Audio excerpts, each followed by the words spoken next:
Hello mga kawashing, huwag muna kayo mag-scroll kung nakapadaan kayo dito sa aking video content na to. Standby po muna, saglit lang po ito. Kasi ngayon, dahil sa nag-upgrade tayo ng ating host reel, update din na natin itong ating host reel ngayon. So, update lang po itong video na to. Dahil po dati yung ginagamit natin na elbow dito sa gitna para maiwasan natin mabuhol yung ating mga host at naka-align po yung ikot ng host natin dito sa mismong reel, dati po ginagamit natin itong elbow na 90 degree. Ngayon, para mas maganda, naisip ko kasi, kahit na ito yung ginagamit natin na 90 degree, nabubuhol pa rin yung hose. Kasi nga, pag umiikot yung hose, may tendency po talaga na hindi siya susunod doon sa pinakang reel niya. So, ang ginawa ko, naghanap tayo ngayon ng elbow na 90 degree, pero naka-swivel type siya. So, ibig sabihin, pag inatas nyo yung hose dito, umiikot din po itong elbow na to. Ayan o, umiikot. So ito po yon guys. 90 degree na elbow, pero yung dito sa connector niya ay swivel type. O, 360 degree, umiikot din po siya. Okay? So ito ang maganda ngayon. Ito talaga ang compatible na gagamitin sa ating hose reel na elbow. So kung gusto nyo, mag-DM kayo sa akin kung anong gusto nyong dala sa set o sa plug and play na set.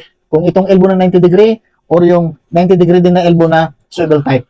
Okay? Tapos, in-upgrade na rin po natin yung ating hose reel. Ayun yung ating marami po kasing nagrereklamo. Ito raw ay laging nababasag. So, mahirap kasing bumili nito. Hindi ho nakakabili ito. Bili nito unless na bumili ka ng isang buo, magkakaroon ka na naman ng ganito na ikutan ng hose natin dito sa reel. So, ang ginawa natin, ayan, pinatibay na natin, nilagyan natin ng plate. Ayan o, ang tibay, ang tigas. So, hindi na ito mababasag. So, di ba? Tapos, ayan, ang lalaki pa ng rivets, oh. Oh, matibay. So, dito na po yan, ilalagay sa gitna. So, ganito na po mangyayari nan. Ito, oh. Oh, ganito na po siya. Ayan. Ito nga lang po, walang elbow to sa loob. Walang elbow kasi, design ito para sa portable washer. Yung mga portable na pressure washer natin, ito yung design ng reel. Ayan.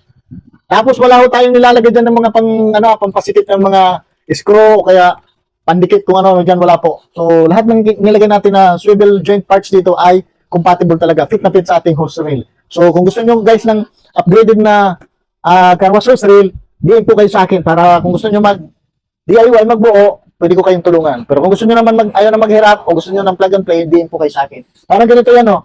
Oh, nandito sa likod ko, ayan. Smooth na smooth, ibalik, smooth na smooth hakatakin. Okay? So, wala yung mga T-connector, wala po yan. So, wala tayong binago rito. Kasi dito sa bracket din natin nilagay yung ating guide ng hose na stainless. Okay? So, kung gusto nyo guys ng ganito, DM lang po kayo sa akin. Okay, maraming salamat. Bye-bye. Sana nakatulong.